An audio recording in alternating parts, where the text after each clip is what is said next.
머리가 마시는 우유. 아기가 우유를 마십니다. 두뇌도 함께 마시는 중입니다. 뇌세포 구성 성분 DHA가 아기 머리를 깨워주니까. 남양 아인슈타인. DHA로 아기 두뇌에 힘이 되자. 1등 품질 남양. 자, 전국에 계신 사모님 그리고 유감맘 여러분 안녕하십니까? 여기는 두근두근입니다. 새해가 밝으면서 올 한 해는 우리 아기를 어떻게 키울까? 또 올해 출산을 앞두고 계신 분들, 또 이미 출산하셔가지고 아기를 키우셔야 되는데 올 한 해 저희가 특집으로 첫 방송으로 새해에 아주 밝은 세상을 만들기 위해서 눈 건강에 대해서 알아보러 왔습니다. 오늘 도착한 이곳은요, 부산에 위치한 의료법인 옴병원그룹, 그리고 정근안과병원 원장이신 안과 전문의 의학박사 전근 원장님과 함께하는 시간이 있겠습니다. 원장님 나오셔서 반갑습니다. 네, 안녕하세요. 네, 반갑습니다. 원장님, 우리 방송을 보고 있는 엄마들에게 인사를 한 말씀 부탁드리겠습니다. 지금 대한민국 또 전 세계가 코로나 때문에 너무나 많이 힘드시죠. 이 힘든 가운데 용기를 잃지 마시고 힘을 내어서 또 이런 위기를 잘 극복해 나갑시다. 이런 가운데 눈 건강은 제가 알려드리겠습니다. 지금. 고맙습니다.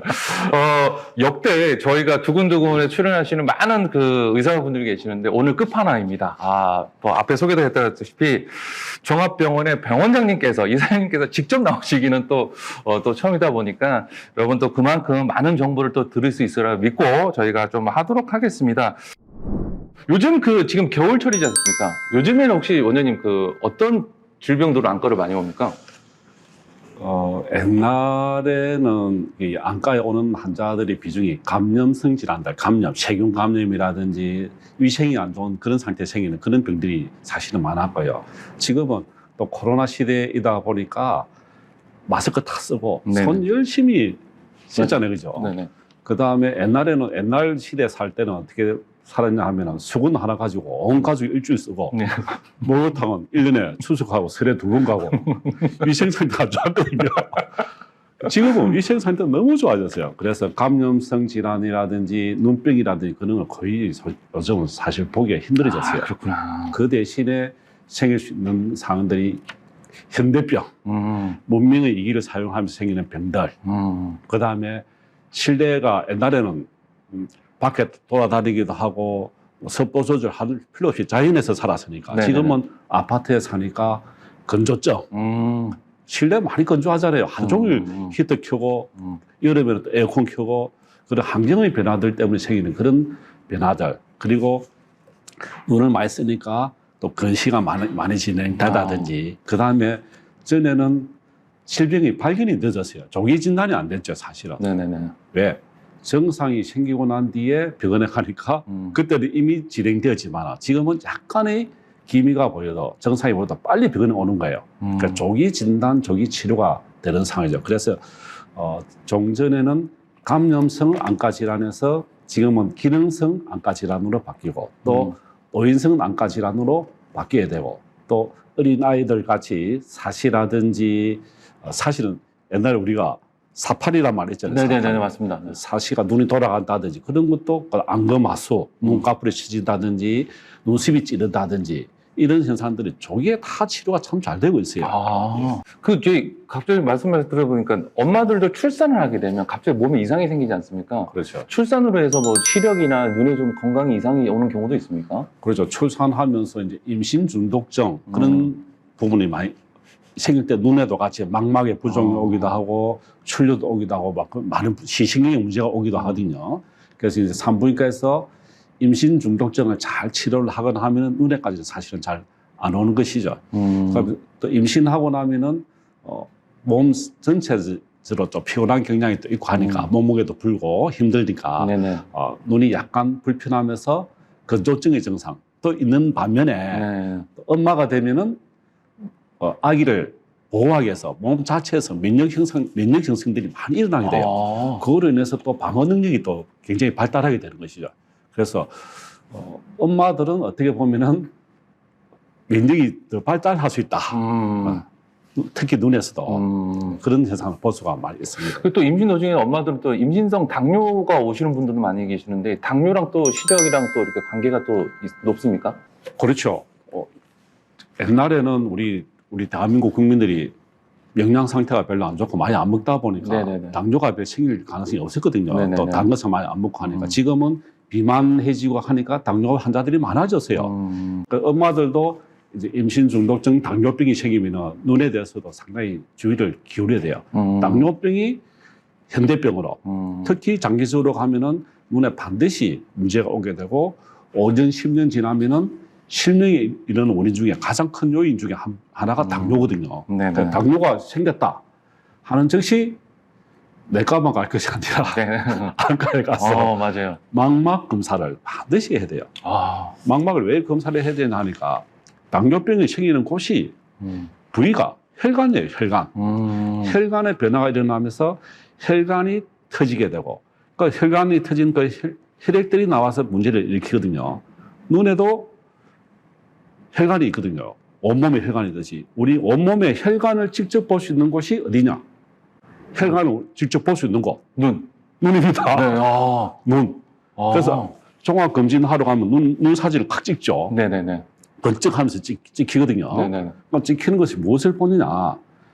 우리 몸의 혈관을 직접 볼 수 있는 눈의 망막, 카메라 치면 필름, 필름 있는 부분에 혈류 공급이 되는 혈관들이 동맥이 정맥이 있는 거예요. 그 동맥, 정맥을 사진을 찍어서 이분은 당뇨로 인해서 합병증이 생기는구나 하는 것을 망막을 통해서 알 수 있는 거예요.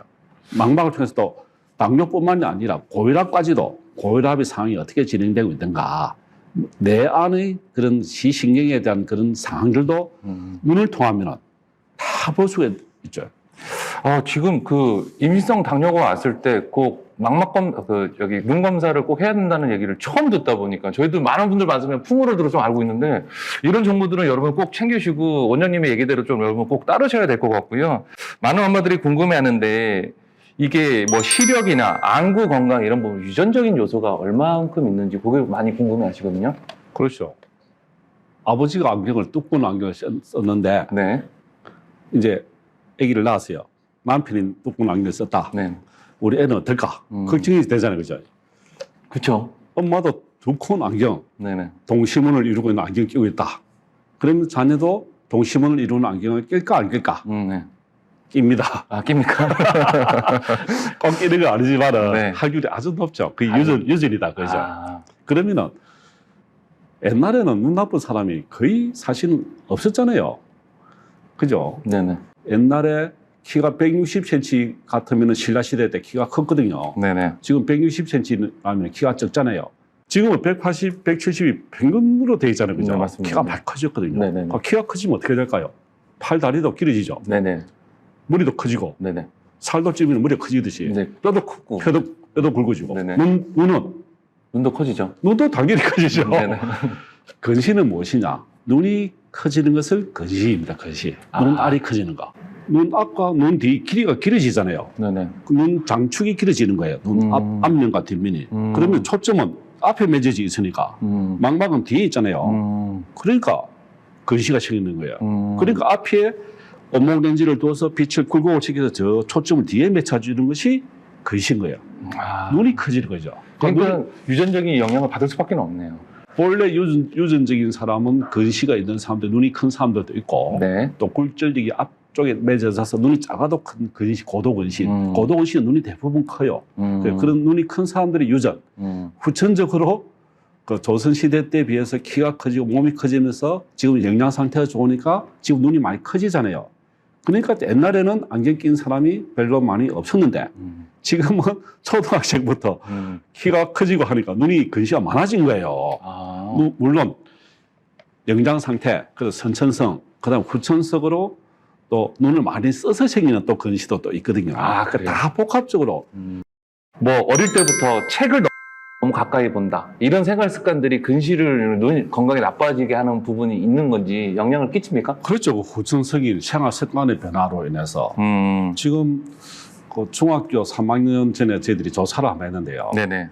그 공부 잘하는 그 특별반 애들 그 애들을 20몇 명을 조사를 했는데 한 명 빼고 다 안경을 다 썼어요. 그래서 그때 보고 이 훈천적인 원인이 중요한 요소구나. 그중에 책을 가까이 본다든지 하루에 눈을 하루 종일 쓴다든지 눈의 사용 횟수, 사용 빈도, 그다음에 습관의 잘못 가까이서 본다든지 그럴 때 근시의 또 질행률이 후천수로 많아지는 거죠.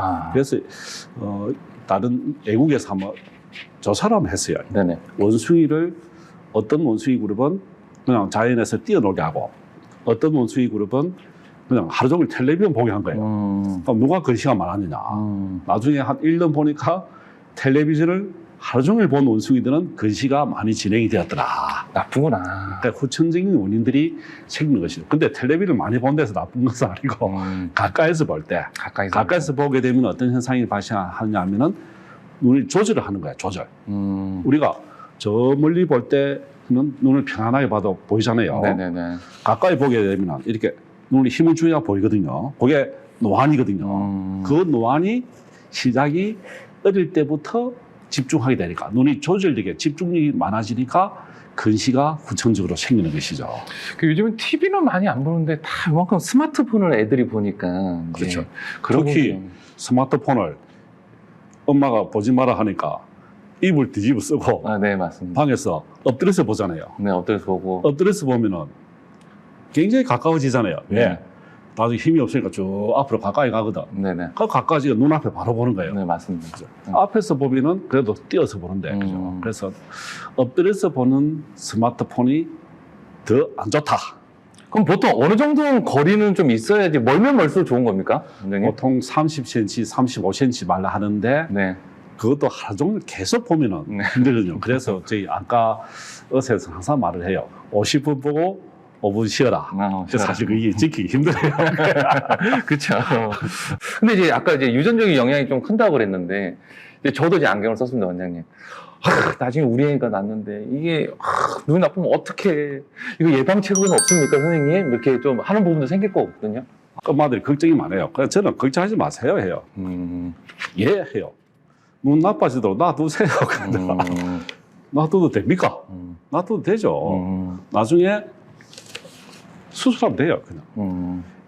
제가 라식 수술을 한 것이 1994년도. 네네. 28년 전에 라식 수술을 제가 시작했는데, 그 부산의과대학 교수할 때, 각막 담임을 전담을 해서, 미국에 그때 초기 있었어요. 그때 라식 수술할 때는 위험도가 상당히 사실은 높았죠. 그래서 수술할 때 의사들이 굉장히 엄격하게 적응증을 해서 했는데요. 지금의 라식 수술은 그냥 보편화된 수술. 안과에 가서 안과 검사를 하고 안경원에 가서 안경 맞추는 그런 별로 힘 안 들잖아요, 그죠? 그런 정도 수준까지는 아니지만은 거의 비슷하게 라식 수술이 안전성이 증명이 되고 편하게 된 것이죠, 어떻게 보면.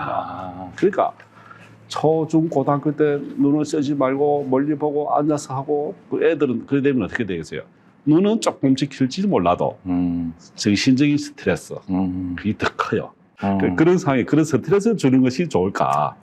눈을 적당하게 지키면서 하는 것이 좋을까? 걱정할 필요가 없다는 말은 앞으로 만 18세 이후에 특히 고도근시, 악성근시가 외에는 일반 근시는 대부분 아주 합병증 없이 안경 끼는 것과 비슷하게 라식 수술 중에 라식 수도 여러 가지가 있거든요. 네, 맞습니다. 그 눈에 맞는 수술을 하면은 안전하게 안경 벗고 살 수 있다. 그때도 이제 안과는 언제부터 정기 검진을 받는 게 좋습니까? 몇 살 때부터? 그것이 점점 계속 바뀌어요. 바뀌고 있습니까? 전에는 초등학교 3학년 때 학교에서 시력 검사를 했거든요. 네네. 그러다 보니까 문제가 약시가 발견이 늦어지는 거예요. 그래서 저희 안과학회에서는 초등학교 1학년 때 안과 검사를 반드시 넣자. 그래서 이제 보건복지부에서 초등학교 1학년부터 검사를 하게 되었어요. 네네. 그러나 집에 있는 엄마들도 걱정이잖아요. 네네. 학교 입학할 때까지 어떻게 하냐. 그래서 어떤 사람들은 만 3세 내지 4세에 검사를 하자. 그런데 미국 학회나 지금 유럽이나 안과 교수님들 사이에서는 언제 해야 되느냐. 빠르면 빠를수록 좋다. 이상이 있으면 즉시 가라. 이상이 있어도 기다리지 마라. 그럼 이상이 없는데 언제 갈까요? 물어봐요. 그러니까 제가 아들이나 손자가 있다면은 이상이 없더라도 빨리 가는데 늦추더라도 만 1살 이전에는 꼭 안과에 가서 검사를 하는 것이 좋다. 왜? 주변의 사람들이 이상이 있는지 없는지 좀 그렇죠. 통찰력이 떨어지는 걸 잘 구분을 못 할 수가 있거든요. 그때는 1살 때 가라. 그러니까 그 사이에 이상이 많다. 눈이 돌아왔다. 애가 눈이 깜빡거린다. 눈을 잘 안 뜬다 하면은 바로 즉시 안과로 가더라도 안과 의사 선생님이 알아서 검사를 다 해줍니다. 그게 궁금하다고 얘기했는데, 신생아를 처음에 낳지 않습니까? 그러면 아기가 낳는데, 막 이렇게 천장에 조명 불빛이 누워서 보니까, 그 집에 형광등의 불빛 때문에 요즘에 또 LED도 밝다 보니까 그 불빛이 아기의 시력에 막 아기가 눈부셔하고 그러는데 영향을 주지 않을까 이렇게 걱정하는 분도 계시거든요. 눈에 가장 안 좋은 요소가 무엇일까? 빛입니다. 빛.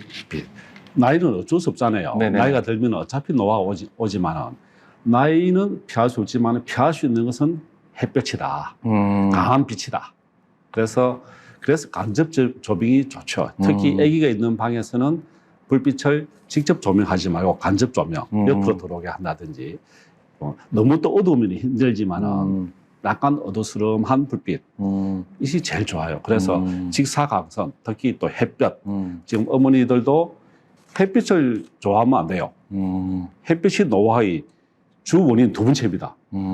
노화의 주 원인 1번은 나이, 두 번째는 햇볕. 그죠? 아기들이 이제 태어날 때부터 시력이 딱 정해져 태어나는 건가? 아니면 그 형성되는 시기가 지금 어느 기간이 있는지 그 기간은 좀 이렇게 시력을 위해서 뭐 불빛이나 게 좀 신경 쓰고 조심해야 되는 기간이 있습니까? 그래서 아기가 태어나면은 엄마의 얼굴을 보고 아는 것이 아니라 네. 소리를 듣고 엄마를 알거든요. 네. 그러니까 태어나면 거의 안 보여요. 0.01. 그 시력표 저 큰 거 4235, 27 시력표 있잖아요. 그죠? 그가 한 50cm에서 볼 수 있는 정도 사자를 그런 정도밖에 시력이 안 나오거든요.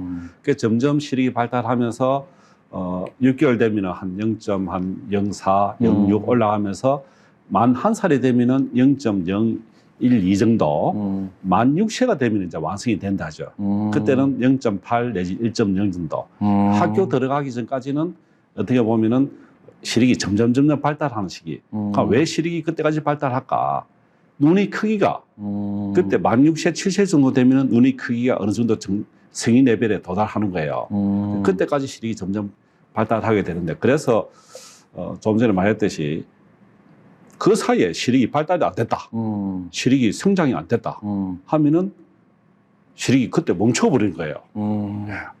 그러면은 우리 팔도 오래 안 쓰면은 팔이 약해지잖아요. 그죠? 팔을 운동을 계속해야 팔이 정상적인 근육이, 이게 한 1년 묶고 나보세요. 팔이 그냥 가늘어지는 거예요. 맞습니다. 눈도 안 쓰면은 돼야 돼요. 발달이 안 돼요. 네. 그게 약시예요, 약시. 그게 약시구나. 네, 약할 약자. 선생님 너무 재밌게 설명을 잘해주십니다. 무슨 지금 TV에 나오시는 그 약시가 그럼 운동이 묶어 놓은 것도 빨리 안 풀면 그냥 굳어지듯이 신경이 굳어지듯이 눈도 발달하는 그 시기가 만 6세가 완성이 되는 시기에 그리고 어떻게 해야 되겠어요? 빨리 조기 검사를 해야 된다고 해요. 그래서 6세까지 기다리지 마라. 그래서 만 1세에 가서 반드시 시력 검사를 해라.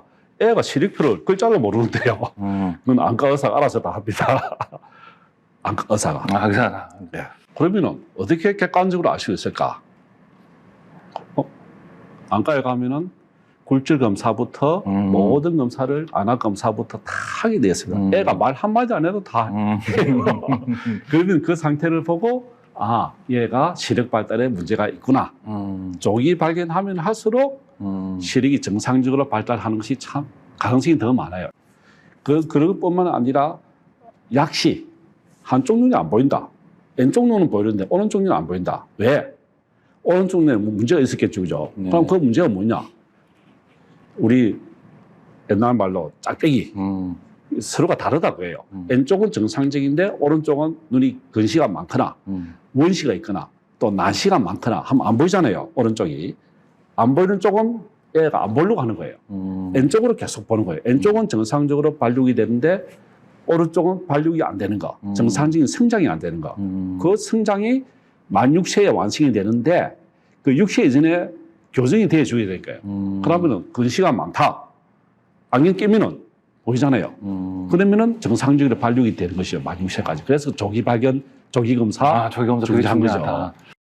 눈의 성장이 이제 6살 때까지 계속 이제 성장을 한다고 하는데 그 전에 이미 안경을 쓰는 애들이 있지 않습니까? 그렇죠. 이제 그런 경우에는 이제 성장이 멈춘 경우 케이스. 그 엄마가 현명하니까 일찍 안과에 가서 가니까 아 근시가 두 눈이 있다. 두 눈에 난시가 많다. 한쪽이 나쁘다. 한쪽은 정상이다. 그럼 안경을 끼워주는 거예요. 안경 끼워주면 애는 어떻게 돼요? 잘 보이죠? 네네네. 보이면 어떻게 돼요? 정상적으로 발육을 성장이 가능한 거예요. 안 보면 안 보는 상태로 성장이 멈춰버리는데 보니까 두 개 같이 보니까 균형적인 눈의 성장이 발육이 이루어지게 되는 것이죠. 그것이 약시를 예방하는 치료가 되고 그래서 조기 발견을 통해서 빨리 발견하라. 만 6세 이후에 발견이 되었다. 안경 교정을 해주었다. 가끔씩 시력이 한두 칸 정도는 올라가는데 잘 시력 1.0까지 올라가지도 않는 거예요. 그죠? 그래서 조기 발견, 약시, 조기 발견, 조기 검사, 필요하면 안경, 그다음에 또 안경이 아니더라도 또 원인이 백내장이 있다든가 녹내장이 있다든가 또 사시가 있다. 사시는 눈이 휙 돌아가 있잖아요. 그죠? 네네. 한쪽은 정상적으로 보는데 한쪽은 눈이 돌아가 있으면 이 돌아간 눈은 보겠어요? 안 보겠어요? 안 보여. 안 보이는구나. 네네. 왼쪽은 잘 보는 거예요. 그럼 잘 보는 쪽은 근육 운동을 많이 하니까 눈도 발전이 하는데 이거는 다 오른쪽 눈은 팔에 힘이 없듯이 안 쓰니까 오른쪽 눈은 시력이 발달이 안 되는 거죠. 그래서 오른쪽 눈 약시. 약시 치료는 언제까지? 만 6세까지. 만 6세까지. 예, 가능하다. 그러면 애기들이 이제 보면 이제 두꺼운 안경 쓰면 이제 보기 흉하다고 친구 놀린다고 이게 잘 안 쓰고 썼다 벗었다 하는 경우가 있지 않습니까? 그렇게 해도 뭐 이렇게 교정하는데 좀 뭐 효과가 있는지 아니면 계속 쓰고 있어야 되는 건지요? 그 엄마들께서 오셔서 선생님 우리 애는 안경을 썼다 벗었다 해요. 어떻게 해요? 큰일 났어요. 해요. 옛날에는 반드시 써야죠 했는데 근데 물론 안 쓰는 것보다 쓰는 것이 좋죠. 안 쓰면 어떻게 되겠어요? 길 가다가 넘어질 수도 있고 돌에 찰 수도 있고 쓰는 것이 좋다. 그런데 썼다가 벗었다 하더라도 크게 큰 문제는 없어요. 네. 아기가 그렇게 눈이 좀 약시나 이런 걸로 시력이 안 좋을 때는 아기 때도 뭐 수술이나 이런 부분이 가능합니까? 그렇죠. 약시의 원인이 이제 구조적인 질환들, 특히 백내장, 녹내장, 사시 이런 경우에서는 조기에 교정을 해주는 것이 좋고요. 그 다음에 굴절 이상 이런 것은 안경을 써도 충분하잖아요, 그죠? 네, 그런 현상들. 그 다음에 그런 약시를 어느 정도 교정을 하고 난 뒤에 또 수술 들어가는 게 좋아요. 수술 후에 또 더 시력이 떨어질 수 있으니까 그런 거는 안과에 가면 안과 선생님들이 아주 쉽게 다 지시대로 따르면 되는 거예요. 엄마들끼리 열심히 인터넷에 공부를 하는 것도 중요한데 물론 기본 상식이 있지만은 안과 의사들이 시킨다는 것이 제일 좋습니다. 시력 교정 같은 경우는 어릴 때 수술이 가능한 여부에 대해서는 답을 내리면 딱 시력 교정은 이제 안경을 써야 된다. 안경 수술은 안 된다. 예, 수술하면 안 되죠. 수술하면 안 된다. 눈이 이제 만 6세에 눈 크기는 어느 정도 정상적인 성인 레벨에 도달하지만은 네. 근시 진행이라든가 그런 부분은 눈 크기뿐만이 아니라 각막의 변화, 각막 눈 앞에 투명한 막이 있잖아요.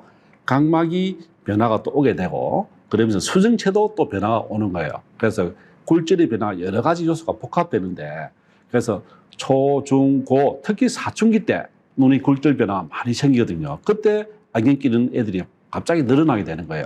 그러면은 중학교, 고등학교 만 18세가 되면 대부분 우리가 이제 근시 진행이 멈춘다 하거든요. 그 근시도 일반 근시, 단순 근시는 멈추는데 악성 고도 근시, 특히 유전성인 악성 고도 근시는 그 사춘기가 지나도 계속 진행이 돼요. 그래서 사춘기 호르몬이 변화되는 그 시기까지는 눈이 계속 나빠진다. 그 이후에 수술을 하라. 고등학교 졸업하고 대학교 1학년 마치고 겨울 방학 때 하는 것이 라식 수술하는 것이 가장 좋은 때이다. 아기들이 원장님 그렇게 눈을 막 비빈답니다. 이거 혹시 뭐 이렇게 안구에 이상이 있지 않을까? 뭐. 눈 비비는 것이 제일 안 좋습니다. 아, 안 좋구나. 햇빛 보는 것도 물론 제일 안 좋지만 안 좋구나. 눈 비비면은 그때부터 모든 문제가 생긴다. 눈을 비빌 때 손이 깨끗하면 괜찮은데 네네. 손에 있는 세균들이 묻히잖아요. 네네. 그러면 세균 감염이 생기죠. 눈을 비비면 어떻게 돼요? 뽀득뽀득하죠. 예, 예. 그럼 어떻게 되겠어요? 각막, 각막이 변형이 오겠죠. 아무리 딱딱한 것도 문지르면은 변화가 되던데 각막도 투명한 막인데 자꾸 문질면은 그것 때문에 난시가 생기기도 하고 각막 형태가 평평하게 똑같이 라운드하게 평평하게 돼야 되는데 그 부분에 굴절 변화가 오는 거예요. 각막 형태가. 그래서 원추 각막이 오는 사람들이 또 있기도 하는 그런 그 원인이 되는 거예요. 절대 못 비비는 것은- 비비게 해야겠네요. 그렇죠. 눈을 절대 비비면 안 된다. 그럼 어떻게 해? 눈을 가려는데 어떻게 할까? 묶어놔요. 냉장고에 네. 알레르기 안약을 넣어서 놔두면서 한 번씩 찬 알레르기 가려움증 예방 안약을 한 방울 다 넣어주면 가려움이 덜하거든요. 아. 그 어느 순간 지나면은 또 괜찮아요. 음. 근데 또 물론 집안에 침대에 또 진먼지, 찐득이, 알레르기를 일으키는 원인들이 있거든요. 네네. 그 침대를 깨끗하게 청소를 해주는 그 원인 제거는 물론 필요하고. 요즘에 가끔 이제 저희들도 보게 되면 우리 그 메인 스폰서 남양에서도 이른둥이 분유를 이제 그 병원에다가 이제 무상으로 이제 하는 또 좋은 취지도 하고 있지만 이른둥이를 분만하신 분들 상당히 많은데 네. 이른둥이가 이제 태어날 경우에는 그 망막병증이라고 요거 꼭 검사해야 된다고 그러는데 이거 뭡니까? 신생아가 만열달을 채우지 않고 조기 출산하는 경우. 네네. 그다음에 그런 경우에서는 이제 눈 안에 망막에 이제 정상적으로 발육이 안 돼 있으니까 망막이 눈에 카메라처럼 필름, 그 필름에 혈관이 잘 자라지 않는 상태에서 조기 출산은 완전히 완성이 안 돼 있는 상황이니까 그 태어났다. 그 다음에 산소 탱크에 들어가잖아요, 그죠? 산소를 투여하거든요. 네네. 그럼 산소를 투여하게 되니까 어떻게 되겠어요? 눈에서는 산소가 많네. 혈관은 뭐냐면 산소를 공급시키는 게 적혈구 역할이거든요. 네. 그러니까 눈 안에 혈관이 아직 완성이 안 돼서 끝까지 도달 안 돼 있는데 몸 안에 산소가 들어오니까 그러니까 산소 공급이 많아지잖아요. 그러니까 혈관을 만들 필요가 정상적으로 만들어지지 않는 거예요. 그러니까 이상한 혈관, 신생 혈관들이 생기는 거예요. 옆으로 미세 혈관들이. 그럼 그 신생 가짜 혈관들이죠. 그러니까 혈관이 벽이 없이 생기는 그 혈관들이니까 혈관이 약해지는 거예요. 그러면서 그 막이 생기는 거거든요. 그 미수가 망막증이에요. 미수가 망막증. 그럼 그 혈관이 나중에 어느 순간에 자극이 오거나 하면 터져버린 거예요. 안 보이는 거예요. 그래서 조기 출산한 애들은 산소 공급을 할 때 잘 신경을 써서 산부인과에서 잘 해야 된다. 근데 그 잘 하더라도 또 어떤 애들은 그게 또 혈관이 신생 혈관이 자라나는 거예요. 그래서 그래서 그러한 조기 발견해서 레이저로서 그 신생 혈관들을 레이저로 찢어주는 거예요. 다시 치료가 되는 거죠. 그렇죠. 그래서 모든 것이 조기 발견해야 된다. 장기 검진. 예. 공투 얘기합니다. 눈물이 많은 게 좋아요. 네네. 평상시 눈물이 잘 흘러나와서 눈을 깨끗하게 씻어주는 그런 시냇물 같은 역할이거든요. 눈에 눈물이 두 가지가 있는 거예요. 평소에 나와서 시냇물과 같이 졸졸졸 흘러가는 눈물. 그 눈물은 평상시 나오는 보호 눈물이에요. 보호 눈물. 그 보호 눈물이 안 나오면 어떻게 되겠어요? 우리 기계로 돌아갈 때 기름이 없으면, 윤활유가 없으면 기계가 마모가 심하겠죠. 네, 맞습니다. 눈에도 시냇물 같은 보호 눈물이 항상 흘러나와서 눈알이잖아요. 돌아가잖아요. 네네. 기계의 베어링과 같은 거예요. 돌아갈 때 눈물이 나와서 윤활유와 역할을 해주는 그런 평상시 보호 눈물이 있고 첫 번째 눈물. 두 번째 눈물은 아파서 슬퍼서 나오는 반사 눈물. 네네. 그 반사 눈물이 아픈데 눈물이 왈칵 쏟아지잖아요. 그 큰 눈물샘에서 발칵 쏟아지는 거예요. 그것도 일종의 보호지만은 반사 눈물. 그러니까 보호 눈물과 반사 눈물이 눈 안에 있는데 갑자기 반사 눈물이 나오면은 어디로 흘러요? 얼굴로 뺨으로 흐르죠. 네네. 근데 평상시에 나오는 눈물들은 어디로 흐를까요? 어디로? 하수도가 있어요. 하수도. 코로 넘어가는 그렇죠. 눈물샘. 눈 앞에 안쪽에 보면은 누르면은 한 번씩 뽀로록뽀록해요. 그 공기 주머니가 하나 있는 거예요. 그래서 눈물이 모여서 쭉쭉 빨아당기는 거예요. 태어났다. 만 한 달. 한 달까지는 눈에서 눈물은 만들어지는데 눈 안에 눈은 있는데 네. 코로 내려가는 그 구멍, 네. 구멍이 코 끝에 네. 그 부분이 안 열리는 거예요. 한 달이 지나야 물론 그 사이에 열리기 전 그 하스너가 어선한 사람이 발견했는데 하스너 밸브예요. 하스너 밸브. 그 밸브가 만 한 달째 열려야 되는데 안 열리면 어떻게 되는 거예요? 코로 못 내려가니까 네네. 얼굴로 흐르겠죠. 네네네. 그러니까 그게 눈물관 폐쇄, 눈물감. 비루관 폐쇄, 선천성 비루관 폐쇄라죠. 그러니까 본래 태어날 때부터 막혀 있어요. 그게 근데 안 뚫리는 거죠. 기간이 지나고 나서도 이제 계속 막혀 있으면 이렇게 이제 마사지를 이렇게 해주면 된다고 얘기하는데. 아이고, 잘 아시네요. 네. 네. 괜찮습니까 이렇게? 그렇죠. 그 눌러서 네. 쫙 하면은 그 압력에 따라서 착 뚫릴 수 있잖아요. 그죠? 아 그렇구나. 그래서 그렇게 하는 것이 필요하다. 하루에 아. 5번씩 총 25회를 5번씩 곱하기 5 해주면은 이제 개구가 되고 열리게 되고. 이렇게도 그래도 안 된다 그러면 원장님 좀 와서 뚫어줘야 됩니까? 그렇죠. 그 한 달 지나서. 한 달 지나서. 근데 그 뚫을 때 잘 뚫어야 되는 거예요. 아 그렇죠. 네, 그거 잘 안 뚫고 구멍을 다른 데 가면은 그 가느다란 그 눈물관이 상처가 생기잖아요. 그러니까 상처가 생기면은 또 염증이 생기면서 막혀버리거든요. 되고, 네. 예. 그래서 어린 아이 같은 경우에는 한 달까지는 눈물 흘리도 괜찮다. 이제 눈곱이 잘 생기는 경우가 있고 잘 안 생기는 경우인데 이게 어느 쪽이 더 좋은 건지. 눈곱이 또 흰 눈곱은 그냥 저절로 생기는 눈곱인 거예요. 네네. 그렇죠?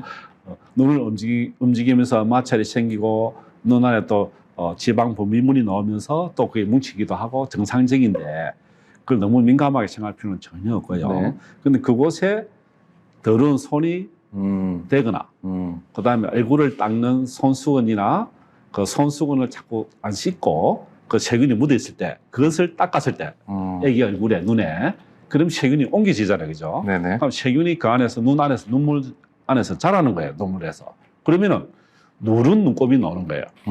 그래서 누른 눈곱이 나오면은 항생제 안약을 넣으면 되죠. 비염이나 코감기 때 눈곱이 많이 끼는 경우는 역시나 이제 목에 연결돼 있으니까 이게 그렇죠, 그렇죠. 당연한 거네요. 비염이나 있으면 그 코에 있는 비염들이 염증들이 눈물관을 통해서 눈으로 올라올 수 있죠. 올라오더라도 많이는 못 올라오는 거예요. 그게 또 밸브가 있어서 막히니까 막아주니까. 그래서 코하고 눈은 항상 연결되어 있다. 연결되어 있다. 예. 다만 당연한 거니까 색깔만 잘 유심히 관찰해 보시라. 이제 이 말씀을 드리고 반대로 이제 안구 건조증. 이제 아기가 이제 눈을 막 이렇게 막 감는데 막 고통스러워하고 이제 이런 부분은 안구 건조증이 의심이 되고 그럴 때는 그 생리식염수나 그 인공 눈물 이제 이런 것도 이제 사용하는데 이것도 뭐 사용이 괜찮은 건지. 아기들은 사실은 건조증은 거의 없어요. 아, 그게 없습니까? 아기 보면 엄마들이 건조증이 많이 생기잖아요. 할머니들께서. 내가 건조하니까 애기도 건조한가 보다 생각해서 이제 가습기 틀고 이제 많이 하잖아요. 가습기도 뭐 문제가 많다 하잖아요. 그죠? 네네네. 가습기를 멀리 해주고, 저희들 같은 경우에는 항상 권하는 것이 가습기는 되도록 틀지 마라. 어떻게 하냐? 방 안에 세숫대야 그 통을 하나 갖다 놓고, 물을 담아 놓고, 그 위에 수건을 탁 얹어 놓으면 그 표면 장력이 높아져서 아침 일어나면 물이 정말 자연적으로 다 돼요. 그래서 그런 습도 조절을 하는 것이 중요한데 건조증은 애들 같은 경우는 잘 울고 하기 때문에 눈물이 많아서 건조증 거의 없다고 보시면 돼요. 그러니까 눈물 나는 정도 애는 거의 없다고 보시면 됩니다. 저 요거 이제 눈썹이 이제 찌르는 경우가 이제 많이 걱정이 된다고 많이 연락을 주셨는데요.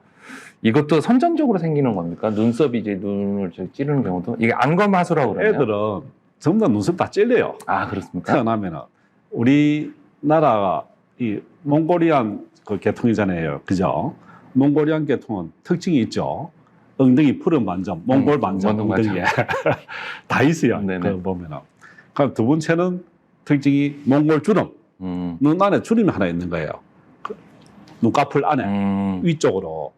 그러면은 눈꺼풀이 하나 접히죠. 네네. 그러면서 눈꺼풀 밑에도 약간 또 안으로 말리더라는 거예요. 그러면 눈썹이 어떻게 되겠어요? 당연히 각막에 닿게 되겠죠. 네네. 그러면은 눈물이 흐르면은 눈썹이 잠겨 있는 거예요. 그럼 그게 문제가 될까요? 안 돼요. 그냥 그대로 찌르는 거는 문제가 되는데 닿는 거는 문제가 안 된다. 눈썹은 또 이렇게 웨이브로 돼 있잖아요. 그죠? 안 네네. 된다. 그냥 접촉성이다. 근데 그런 또 심한 애들도 한 번씩 있거든요. 네네. 직접 찌르는 애들. 네네. 그러면 직접 찌르면은 각막에 직접 찌르니까 상처가 나잖아요. 그죠? 네네네. 그런 애들은 문제가 생기는 것이죠. 그런 애들을 어떻게 보아야 될 것인가. 제가 옛날에 그 안과 의사 전문의 초기에 수술을 한번 잡아놨어요. 그 대학병 있을 때. 근데 걔가 감기에 걸렸어요. 감기가 걸렸는데 나중에 한두 달 뒤에 왔어요. 눈이 다시 정상적으로 바깥으로 다 돌아가야 되는 거다. 그래서 안검 내반, 눈썹 찌르는 거, 이것도 만 6세까지는 기다리는 것이 좋겠다. 기다리는 거. 근데 이제 너무 찔러서 뭐 시력이 나빠지거나 염증이 생기거나 이런 데는 수술을 바로 들어가는 겁니까? 그런 경우에서는 안과 의사가 판단해서 완전히 직접 다이렉트로 찌를 때는 수술을 해주는 것이 좋다. 그런 엄마들이요. 어떻게 하냐면 눈썹이 찌르니까 뽑아요. 뽑다 보면 어떻게 되겠습니까? 잘리겠죠, 눈썹이. 눈썹이 가느다랗게 길게 돼야 되는데 중간에 탁 끊기면은 그냥 사각형이 되는 거예요. 그냥. 그게 칼처럼, 면도 칼처럼 눈썹이 되니까 찌르면은 그때 상처가 생기는 거예요. 그래서 뽑을 때 잘 뽑으라. 안 뽑아도 된다. 안 뽑아도 나중에 만 6세가 되면 대부분 정상적으로 나오면서 아까 몽골주름 같이 눈 형태가 제대로 받쳐지면서 정상적인 형태가 될 가능성이 아주 많다는 것이죠. 그래서 엄마들이 아이고 우리 애 눈썹 찌는데 큰일 났어요. 한번 기다려보라. 그 다음에 또 제가 한번 말하는 거는 눈썹이 안으로 많이 들어가 있다. 어떻게 할까요? 하면은 자꾸 이렇게 자꾸 당겨주는 연습을 좀 해라. 밑으로. 그러면은 좀 더 나오죠. 안검 하수는 눈꺼풀이 처지는 거예요. 그러니까 눈꺼풀이 처지면은 어떻게 될까요? 안 보이게 되겠죠. 네네. 안 보이면 애들은 어떻게 할까요? 눈꺼풀 처져서 안 보인다 하면은 고개를 드는 거예요. 고개를 들면은 눈썹이 처지더라도 바로 볼 수 있잖아요. 그죠? 그럼 시력 발달은 어떻게 될까요? 정상적으로 발육이 되는 거예요. 그렇게 되면 약시 안 빠지는 거죠. 그래서 만 6세까지 시력 발달이 안 되고 눈을 덮어버리면 이렇게 완전히 덮어버리면은 눈을 띄워주는 수술을 해줘야 되는데 두 개가 약간 우리 만화에 그 있죠. 고공탄인가 구인탄인가 그런 거. 눈꺼풀 두 개가 처졌다 하면 이렇게 들고 보니까 시력의 정상적인 발육에는 문제가 없다. 한쪽만 완전히 쳐서 덮을 때는 수술을 해야 된다. 그것도 안과 의사가 판단을 하는데. 네. 그 아기가 이제 눈이 충혈된 경우는 뭐 알레르기 감염이나 질환으로 의심이 돼서 병원을 좀 가봐야 되는 겁니까?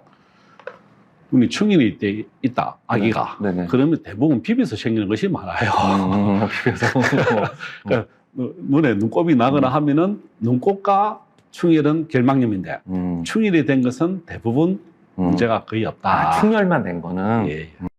뭐 아기가 이렇게 했는데 엄마를 이렇게 부르는데 누워서 눈을 마주치질 않고 자꾸 딴 데를 본다거나 이제 이런 부분에서 뭐 그 장난감 움직이는데도 눈동자가 동체가 안 따라오고 이런 부분에는 저기 이상이 있는 건지. 그렇죠.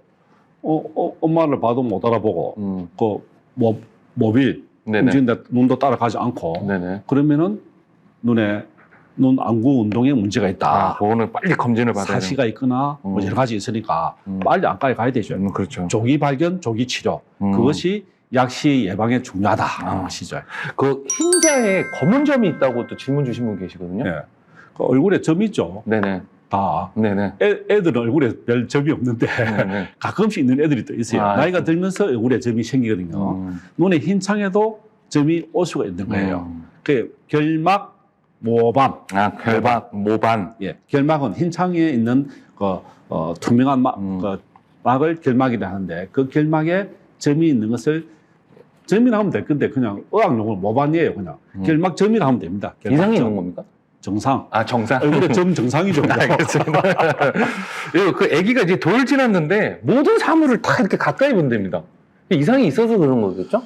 그러니까 이제 습관이 되면은 나중에 근시로 진행하니까 떼어서 보게 하라. 애들은 어릴 때 0.01, 0.02 만 1세에 되면 0.2 잘 안 보이잖아요. 음. 그 대신 애들은 조절력이 왕성해서 멀리 보거나 가까이 보거나 다 볼 수 있는 거예요. 나이가 들면은 이리 뛰어야 보듯이 애들은 이리 봐도 다 보이는 거예요. 그래서 가까이 보는 것은 별로 좋지 않다. 근시 하지만 진행이 생길 수 있는 거예요. 더 정확한 거는 안과를 빨리 가서 시력 검사 이상 이제 한걸 해봐라. 그렇죠. 이리 가까이 보는 것도 원인이 이유가 있을 수 있는 거예요. 무엇이. 선천적으로 그러거나 아니면 후천적으로 이제 이렇게 눈이 안 보이는 경우에는 이게 수술로서도 회복되는 거, 물론 상황은 정확하게 진단하셔야겠지만은 요즘에는 그렇게 돼서 수술을 호전될 가능성이 좀 많이 있습니까? 그렇죠. 조기 발견해서 백내장도 요새는 뭐 수술하기가 참 빨라요. 얼마 안 걸려요. 한 7분 정도 만에 백내장 수술이 끝날 그래요? 정도로 인공순수에서 넣고 그만큼 현대의학 기술, 특히 안과는 엄청나게 발전되어 있거든요. 그래서 수술에 두려워하지 마라. 의사가 수술하자 하면은 하는 것이 좋다. 그것도 빨리 하는 것이 좋다. 필요하면은. 그렇죠. 그 요즘에 뭐 아까 뭐 감염에서 많이 없다고 했는데 안과의 질환들이 저희가 봤을 때는 아나봉화지겸, 알러지 결막염, 각막궤양, 포동막염, 상봉막염 여러 가지가 저도 신기했는데 이걸 다 얘기할 수는 없으니까요. 아기들한테 국한돼서 혹시 이 중에서 조심해야 될 게 있습니까? 애기들이 다래끼 한 번씩 생기거든요. 네, 다래끼. 다래끼는 그것도 원인이 세균이 감염이 되어서 그 밖에 손수건이나 그런 부분을 통해서 감염이 되는 거니까 다래끼 생길 때는 안약을 미리 넣어주세요. 집안에. 그래서 꼭 비상상비약으로 냉장고에 안약을 넣어서 뚜껑을 닫아놓고 그러면 한 1년 정도 사용할 수 있는 거예요. 미리 눈이 좀 빨그스름하다 하면은 항생제 안약을 미리 넣어주면 좋다. 그 대신에 그 스테로이드 안약은 절대 사용 금지죠. 스테로이드라든지 흔들어 쓰는 거는 사용하지 마라. 그 대신에 항생제 안약은 상비약을 하나 두어서 눈이 빨갛게 되거나 할 때, 가렵다거나 할 때 넣어주면 크게 문제는 없죠. 안전하죠. 너무 비벼서 또 충혈할 때 그때도 한 번씩 넣어주고. 그렇죠. 그렇게 하면 되고. 아기는 원래 태어나서 이제 얼마 안 되기 때문에 눈빛이 푸른빛이 돈다고 당연한 거라 하는데 가끔 이게 녹내장인 경우도 있다고 해서 건강한 눈동자 색깔을 잘 관찰해야 된다고 얘기를 또 들었거든요. 근데 그걸 엄마가 구분하기 위해서. 그래요? 그 흰창, 네. 흰창 결막 밑에 공막이라고 눈을 둘러싸고 막이 있어요. 네네. 그게 얇아지면은 눈 안에 있는 포도막이 약간 은게 돼 있거든요. 그게 투명해 보여서 약간 푸르스름하게 보이는 게 있어요. 그러니까 눈이 커지는 녹내장, 선선성 녹내장인 경우에는 눈이 커지잖아요. 네네. 공막, 눈을 둘러싼 막이 얇아지니까 눈 안에 있는 포도막이 삐쳐서 보이는 거예요. 그래서 좀 푸르게 보이는 것이 있거든요. 그때도 빨리 병원에 가서 안압 체크, 또 눈이 커지다. 우리 애가 눈이 많이 커서 이쁘네. 아니고 이상하네. 빨리 가봐야 되겠다. 병원에. 그래야 되죠. 아기가 갑자기 여름철도 아닌데 모기도 없는데 자고 일어났더니 이게 눈덩 이 위쪽이 이게 벌겋게 벌레 물린 것이 부어오르면서 이게 뭐 이렇게 벌레 물린 거 아닌데 이게 봉화지겸이라고 또 그렇죠. 하는데. 그러니까 눈이 벌레가 물렸다. 네. 하고 난 뒤에 그곳에 또 세균 감염이 되면은 아나봉화지겸 눈이 커지는 거죠. 눈이 또 뭐 소눈처럼 루가 튀어나오면서 눈이 안 떠지는 경우 눈이 부풀어 오르니까 그때는 빨리 그 전에 병원에 가야 되죠. 그죠? 그러니까 눈 점이 하나 찍혀서 빨간 점이 하나 찍혔다 하면 밤에 자다가 바퀴벌레가 와서 물었거나 그럴 가능성이 있거든요. 그때도 한번 병원에 가서 항생제 연고를 받아서 넣는 것이 바른 것이 좋죠. 고열을 알아가지고 시력을 잃는다든가 이런 부분도 이게 맞는 얘기입니까? 그렇죠. 그게 우리 바이러스 질환들이 주로 점막으로 많이 침범하거든요. 점막 중에 코의 점막, 눈의 점막 같은 비슷한 거예요. 그래서 감기하고 눈의 결막염하고 같이 오는 그 바이러스가 있어요. 아데노 바이러스라고. 그렇기 때문에 놔두면은 2차 세균 감염이 되게 되고 각막에 하얗게 흉터가 생기고 변해버리는 거죠. 낳고 난 뒤에 흉터 생기잖아요. 각막에 흉터가 생기는 것은 각막 혼탁, 하얗게 변하니까 시력이 안 나오죠. 실명하게 된 옛날에 참 많았어요. 지금은 항생제가 워낙 좋아지니까 항생제 안약을 초기에 넣으면 그런 예방을 다 할 수가 있는 것이죠. 자, 이제 마지막으로 갈 텐데요, 원장님. 사시 아까 얘기가 나왔습니다. 네. 사시 원인이랑 또 치료법이 있을까요? 사실은 대부분 선천성인 원인이 대부분입니다. 네. 부모가 사시가 있으면 애들도 있고요. 근데 애들이 요새 사시가 발견이 잘 안 돼요. 네네. 대부분 엄마가 조기 발견해서 수술을 하거나 치료를 하거든요. 네. 그러니까 원시가 있거나 해서 원시로 생기는 그런 조절성 내사시 그런 것도 대부분 있는데 요새는 사시가 크게 문제가 안 돼요. 사시 때문에 생긴 약시, 약시를 치료해 예방하는 것이 더 중요하다. 사시는 물론 치료가 가능하지만 사시는 뒤에 수술해도 커서 수술해도 다 정상적으로 되는데 약시는 만 6세 이전에 조기 발견, 조기 치료. 그래서 조기적으로 안경을 끼거나 여러 가지 방법이 필요하다. 그래서 약시에 대한 그런 관심을 많이 기울여야 할 때입니다. 원장님, 그 이제 바이러스 감염에 의한 눈 질환들에 대해서는 너무 많다 보니 다 할 수는 없지만은 딱 모두 아무리 질병이 많더라도 요거 하나만은 딱 예방이 된다. 요거 하나만 꼭 알고 있어라. 요걸로 한번 정리를 하면 어떤 게 있을까요? 그렇죠. 눈 건강에 있어서 바이블 1번. 물론 햇빛을 보지 말라는 건 보편적인 것이고 네. 눈에 절대 손대지 마라. 눈이 가렵더라도 비비지 마라. 그게 1번입니다. 그러면 원장님은 눈 가렵지 않습니까? 가렵죠. 사람인데. 그러면은 하수할 때 손등으로 한 번씩 이렇게 비벼줘요. 아, 손등으로? 손등에는 세균이 없거든. 손바닥에 다 있거든요. 저는 그래서 이제 안과 의사들이 눈병이 안 걸리는 이유 1번. 눈을 안 비빈다. 손으로. 그런데 세균 감염이 있는 곳이 어디가 제일 많을까요? 어디가? 백화점, 정문에 손잡이. 그러면 원장님은 백화점 들어갈 때 어떻게 들어가세요? 잘 안 가지만 한숨씩 가야 할 때는 저 어깨로 밀거든요, 저는. 그것도 좋은 방법인데 저는 주먹으로 저 사람 손 안 대는 저 위에 높이 밀고 들어가거나 안 그러면 미안하지만 발로 살 밀고 들어가거나 손을 되도록이면 사람 많은 곳에서는 손바닥으로 짚지 마라.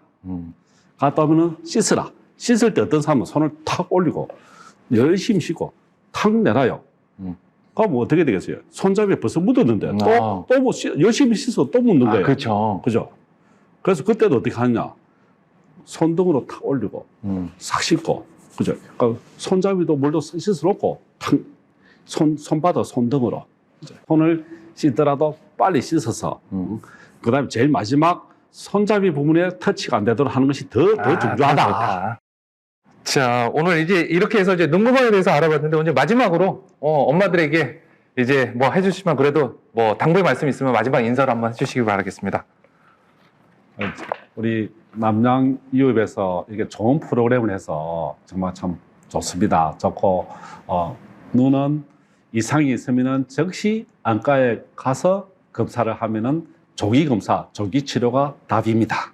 우리 애기 눈 건강, 뭐 오늘 말씀드렸다시피 여러 가지 걱정은 많지만은 그 걱정을 다 해결해 줄 수 있는 방법은 조기 검진, 정기 검진, 그리고 눈을 절대 비비지 않는 이 부분이니까 여러분은 꼭 명심하시고 안심하시고 편안하게 저희와 함께 하면서 아기 키우시는 데 도움이 됐으면 좋겠습니다. 아기 키우는 데 도움이 되기 위해서는 2부를 또 함께 하셔야 됩니다. 라이브 함께 해주시고요. 라이브 때 여러분에게 좋은 선물 드릴 테니까 함께 해주시면 고맙겠습니다. 잠시 후에 라이브에서 뵙도록 하겠습니다. 지금까지 부산에서 온 종합병원에서 두근두근이었습니다. 고맙습니다.